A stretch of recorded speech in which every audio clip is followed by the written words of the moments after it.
Weeks had slipped by since Eli gave away his final hours. The city, in its relentless rhythm, moved on, but for some, the clock never truly stopped. Whispers began to ripple through the neon-drenched streets, rumors of a shadow figure. A woman stealing hours from the city's powerful elite. They called her the Thief. Her targets were always the same: the greedy, the corrupt, those who had built their empires on the suffering of others. No one knew her face, but witnesses swore she moved like time itself silent. Swift and utterly unstoppable. The truth, it was Lena.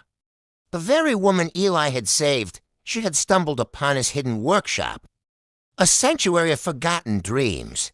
Inside, she found blueprints, unfinished prototypes, and a single, powerful message engraved in steel. If time is power, let it serve justice, armed with the last functioning machine. She began her crusade. For every stolen hour she reclaimed from the rich, another struggling soul was granted a little more life, a little more hope. But this act of balancing the scales came with a terrible price. The machine was unstable, and with each use, it consumed a piece of her own time. Her reflection started to fade in mirrors.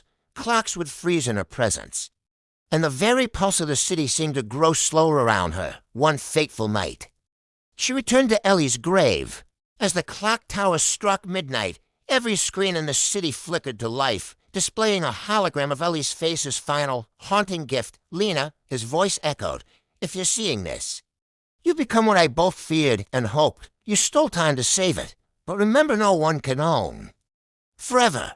Tears streamed down her face, but a determined smile touched her lips, then let forever end tonight. The machine flared with a brilliant, final glow. The light erupted, spreading across the entire skyline, resetting every countdown and freeing every life that had been bought and sold. As the light faded, only her voice remained, a soft whisper carried on the wind. "He sold time to live. I stole it to love. Now time belongs to no one." If this story moved you, please subscribe and like this video. Join us again for part 3 of Project Ghosted. The city without time? There are always more. Stories, more secrets, and more ghosts hiding in the clock.